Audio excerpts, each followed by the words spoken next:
There are quite a few. I would say one of the biggest challenges is demand of your time as a resident. So as a resident, you can get pulled into a lot of different projects, a lot of different opportunities, good and bad, right? Some tedious, some administrative, some very exciting and very dynamic and all of that. So everything in between. It's a bit of a spectrum. So that can certainly be a challenge because time is limited as a resident, right? You are quite heavily scheduled, especially in the first year, and especially as a clinical resident. You are in a lot of courses. You are, supervising at the satellite clinics. You might be supervising at the Residency. You might be trying to get some research off the ground, right? You might be balancing a clinical practice outside of that. So there's a lot of demand of your time. You're pulled in lots of different direction. And so if you're not an inherently organized person, then that can really impact you. Or you certainly do need to prioritize organization and prioritize boundary setting and things like that. I think the other challenge is, certainly in your second year, you are going to be responsible for a clinical shift. Maybe two, right? So, or three. I think some of the clinic residents do two or three. I had one clinic shift. And, that can be challenging in many ways, not in necessarily a bad way, but in a way that pushes you and challenges, your experience and things like that. I think as a clinic supervisor, certainly for myself, I had high expectations for myself. There was a lot that I wanted to get out of it personally, and also a lot that I wanted to cultivate in my interns. I really wanted to maximize their year. I wanted their shift with me to be impactful. So I put that on myself as a challenge to really make sure that was a great use of the interns' time, and that they were learning and that I was pushing them and all of that. So that can be a challenge for sure, because certainly you're not you might have the teaching experience and you might have the passion as a resident, but you don't have the years of clinical experience that other clinicians might have. And so that may be an insecurity walking into it. It certainly was for me in the first year. How am I going to do this in a year? Definitely. But it's, as students may even realize, in your third year, thinking about being a fourth year intern in 8 months can be scary, because you're thinking, oh my goodness, what do I know? How much do I have to offer in a year? And that can follow you in the residency, but somehow you know a lot. You have a lot to offer, and the more that you put into it, the more gratifying it can be, and the more enriching experience it can be for the intern and for yourself as well. So that's certainly another potential challenge. But I would say the biggest one really is that demand of your time, the busyness that can happen in the residency, understanding that you need to set boundaries for yourself and for others who demand your time, and understanding what your goals are, right? And it makes it easier when you have priorities for yourself, to prioritize then the opportunities that come your way. Is this really going to impact me? Is this really going to help me develop on these parameters that I've set out for myself as goals through the residency, or is it not? Makes it a bit easier to say no to things, because you can do anything that you want to in the residency, but you really can't do everything. So it's or at least probably not everything well with your self-care intact, right? So and that's the same for being a student, and that's the same as a practitioner. You really have to know what are the key things that are going to make me excited and happy in this profession, in this residency, and how do I then put my energy there. I think that probably one of the biggest challenges would be burnout. Okay. So you get into the residency, for most individuals, they'll apply right after their fourth year. They just wrote NCLEX and they're starting the residency. And I think it's a lot for a lot of people. I think people put a lot of themselves into their fourth year in the clinic. And even fourth year interns start to feel really drained by the end of it. and then they're thrown into NPLEX, and I think that takes a lot out of people. And then the residency, it's a fantastic position, but it's very demanding. So speaking to other residents and going through it myself, I think just that idea of burnout. I think we come from a profession where we give so much to other people, and sometimes we don't remember to give back to ourselves and take that time to recharge. So I think if you don't have that balance, it can be really easy to feel burnt out. Another challenge is the position. As I mentioned, there's a lot of self-reflection that goes on, but there's also a lot of feedback. And that can be tough. A lot of times you kind of have to deal with your own ego, and you have to just remember what brought you there in the first place and to have a little bit of a thicker skin. Some of the feedback can be borderline offensive. I think with the anonymity, some people will say a lot of things that can be disheartening, and it can be tough to read. But I think overall it makes you stronger, and I think it allows you to really reflect on where comments come from, not to take things personally. So in the long run, I think that it's a great experience, but it can definitely be really challenging. There's two that I wanted to mention, because along with the box of goodies comes the need for time management. And you need to be able to say no. You need to know your limits, you need to know when enough is enough, and you need to know how to turn down really nice opportunities, because you can't do everything, so you have to pick and choose. So pick and choose the goodies that you want. That has been a challenge for me because I tend to overdo it. And when you overdo it, then your life gets thrown out of balance a little bit. So when you start to feel like you're overdone and you don't want to be here anymore, you've probably said yes to too many things. So take that as a cue to find a way to scale back, recheck your perspective, and move forward. Another one is being forced into uncomfortable situations. As much as we get to play and learn the things we really want to learn, it's the stuff that we have to learn, also we have to learn it. So sometimes we're learning at a very quick pace. So if you have not done a neurological exam in years and you are then forced to TA that class and teach people how to do a neurological exam, you need to learn it, and you need to learn it well enough to teach others, and you need to learn it quickly. So that kind of thing, and it's across the board. You go into clinic one day and you see maybe 12, 16 patients, and 4 of them have a condition you've never even heard of before. As much as you say, we'll research, you can't leave it to the intern to do all the work, because that's not, one, it's not fair to them. They're expecting you to be able to teach them. So we then have to do the research ourselves as well in addition to that. So, which is totally fair and totally necessary, but you have to be willing to do that. If you're not willing, if you're not willing to learn, it's going to be a miserable experience. But if you love to learn, if you love to dig into these ridiculous, strange little things, then that's where it becomes a box of candy. Okay. I think one of the biggest challenges is it's fairly demanding. So I know that residents, unfortunately, are kind of at the bottom of the totem pole in terms of assignments.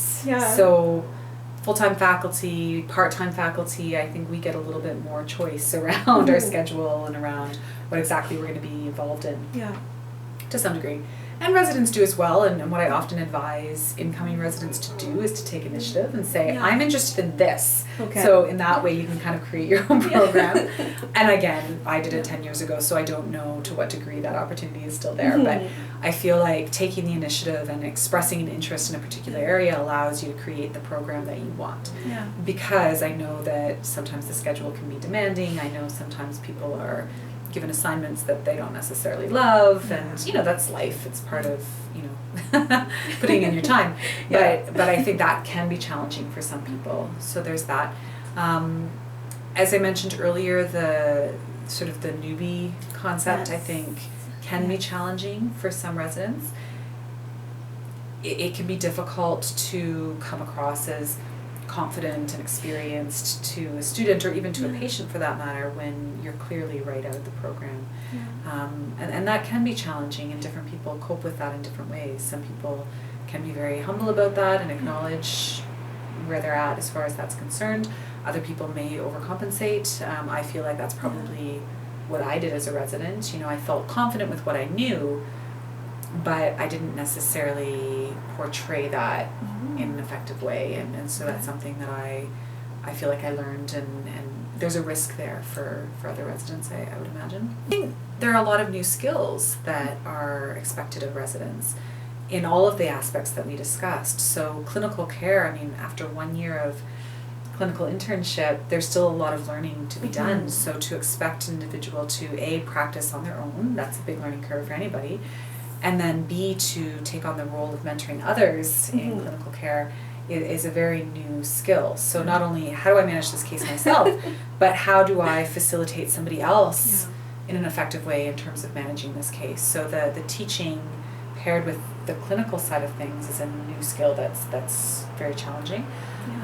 Whereas if you were out in practice on your own, you wouldn't have to provide that mentorship to anybody. You know, you make your mistakes, you do what you do, and nobody else knows about it but you. Those are all challenges, and I think people who are considering the residency program need to be aware of that and open to a lot of learning. I remember one time I was talking with another supervisor who was once a resident, and they told me that to be able to feel like to succeed as a resident, one of the skills you need is like to be, or not a skill, but to have really thick skin, to just be able to take a lot of critical feedback sometimes, or sometimes just not even critical, just like negative feedback, and to bounce back from it and not let it really affect you. Okay. And so far, I haven't had as much of that, but what I personally struggle with is just, being able to, so one comment I received was to not be everybody's friend, and to just, you know, there's a role like you can be their friend, but you also have to be assertive, and you have to be either their supervisor or their TA, and you're evaluating them. So there's a fine balance between wanting everyone to succeed and just like trying so hard to help them, but also knowing when you, like, for example, if you have to fail a student, or if you have to give someone feedback based on something they did wrong. That was really hard for me, like very hard. In the fall, I struggled with it a lot. I would sit there getting so nervous if I saw someone doing poorly on an OSCE or something, because I really just didn't want to have to fail them, even though we had to. Or now as a supervisor, it's just when my opinion is being questioned, or when I am having to defend a decision, that's difficult for me, but also just knowing how to basically resolve any conflict with students or with patients, that can be really difficult for me. It's hard for me to speak up sometimes when I can tell that the environment isn't as friendly, or if someone's struggling, and having to be their mentor means not always being their friend. And just being honest when you're writing a review. So it's so much easier to sit there and say, oh, they're such good students and everything is so great, but there's times when you can't say that, and I feel like for me that would be so hard to read, so I empathize so much that I struggle with it, but it's so much better when you learn to do it. And I'm learning, and it feels better, and it carries into other parts of your life as well. So just in daily life I struggle with that, and now I'm finding it easier to speak up for myself and to have like the assertiveness or confidence I need, and so that's been great. So I think probably the biggest challenge is around the schedule and the fact that it's so very intense. You know, there are days where you're working 12 hours and it's just TAing multiple courses one after the other. And then in your second year, there are some days potentially where you're doing a clinic shift and then you're TAing after that, or you're TAing in the morning and then you're doing a clinic shift. So that too is about 12 hours. So, you know, the schedule can be demanding in that there's a lot of hours that you're putting in, a lot of hours that you're at the college. But ultimately, if you like what you do, it really shouldn't kind of feel that bad. I think another challenge would be the fact that you are always on all the time in the residency. So it depends on, I think, your personality and the type of person that you are. If you're the type of person that values alone time and values the opportunity to recharge on your own and to kind of do this a little bit, it can be tough because you're always having to do this. You're always on, you're always presenting, you're always answering questions, you're always being approached, you're always having to kind of put on, you know, the facilitator face. And it's an awesome thing to do, but I think it can be draining if your personality is such that you like a bit of your downtime alone.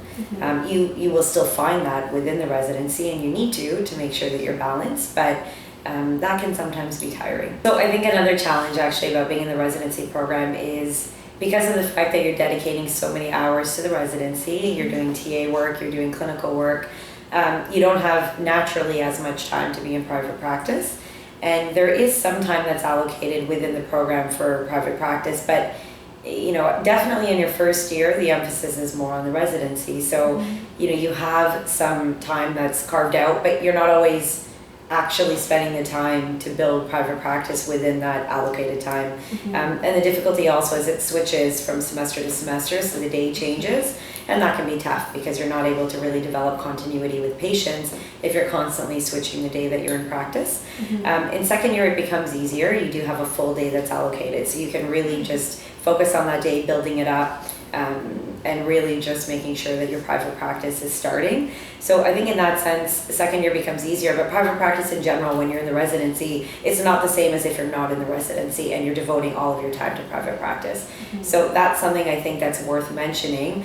I think most people that embark on the residency still make time for their private practice, so that by the end of it, you don't feel like you've missed out too much. But it is something I think that's important to know because it's a reality, I think. You know, the balance part of it, you know, you have to be true to yourself, I think, and you have to check in with yourself and understand how you're feeling and how you're coping and how you're adjusting. And if you know that there's a problem or you know that there's an issue, well, you need to then make sure that you find ways to balance yourself.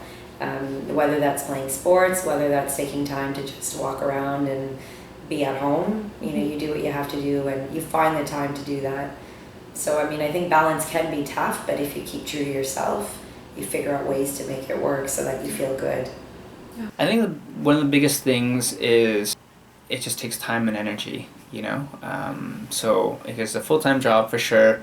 And you have like prep, like it depends on how much you feel like you need to prepare for, right? So a lot of people, let's say if they have PCD in the morning, they feel like they're gonna prepare, you know, on Sunday or the weekend or during the week before, you know, just so that they feel, you know, comfortable to be able to deliver the material. So yeah, so it can take definitely time and energy as a challenge, and then also some discomfort as well, right? So you might be in a course, you may be asked to help out in a course that is not your forte, and so that takes a little bit of a leap of faith and confidence and just a willingness to say, you know what, I'm going to try and I'm going to experiment and we'll see how it goes. So I think that kind of attitude, I think, is a good thing to have, and that may challenge you, just being in different situations that you're not used to. Balance. The challenge of residency is balance, and balance in every aspect of your life. So whether like this work-life balance thing that you dream of is sort of pushed on hold, but it's just finding where you fit and keeping your equilibrium, because everything's changing around you. You're always being put into a new situation, a new scenario.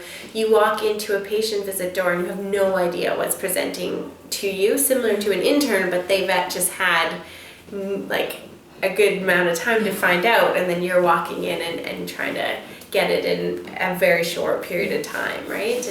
And so making sure you have your feet firmly on the ground and just keeping things in check and time. Being very, very good at time management is key, because otherwise that bounce goes off and then you go off. The biggest challenge is time.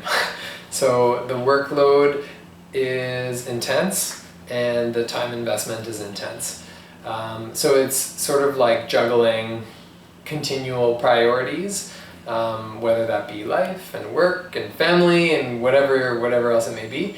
The majority of people that I think as they go through, they just feel like they don't have enough time to do anything, and they get tired as well. So obviously personal health is part of that equation, and so making sure you don't get burnt out as you're doing all this work. And I would say that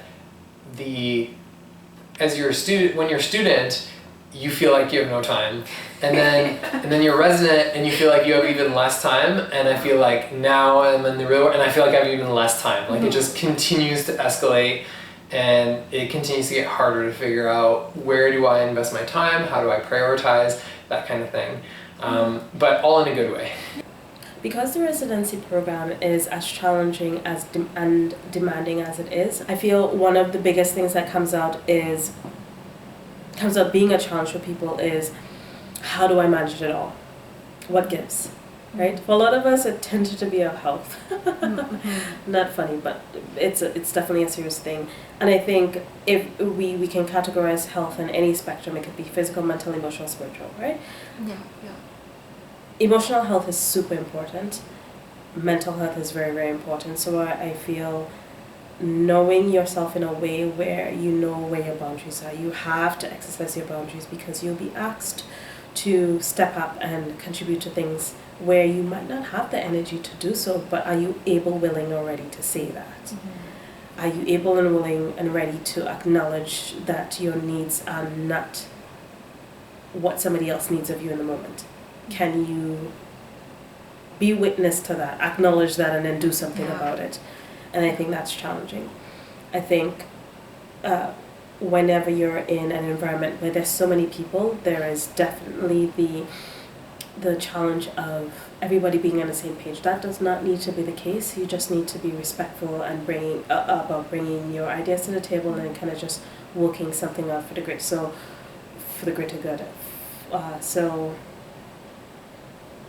learning how to be diplomatic, but also being able to contribute your ideas and be heard, and then do the same for somebody else, especially when you're working within a team. It can be challenging having an idea or an ideal of what you think things should look like, and then what the challenges of the moment present based on what's coming to you. So it might not always match. And so I think virtues like patience tend to come up, and compassion really, and also knowing that you can only do so much given the resources that you have, right? And timing is very, very important. And so you're not going to get everything that you thought of this ideal thing. You're not going to get everything done right away, but maybe at another time it's probably more doable. So challenges, I think the challenges really come down to things that we hold as core values for ourselves, and that maybe they're the things that we need to learn on, right? Maybe somebody needs to work on patience and everything about the situation calls for a delay. I don't know, it happens, but this is how life works, right? Yeah. But if you're acknowledging that may be a possibility, then you kind of just relax a little bit and know that, it will work out. Things do work out. You do put in the work, but everything doesn't need to go your way all the time. So that might be a challenge, especially with the type of people we are going into the residency. I want it done now. No, you have to relax, right? And then just managing that work-life balance and knowing when to play hard, when to work hard, and when to rest hard. Yeah. So those are the biggest challenges I feel. I feel that's something that's definitely universal for many of the residents I have witnessed and encountered.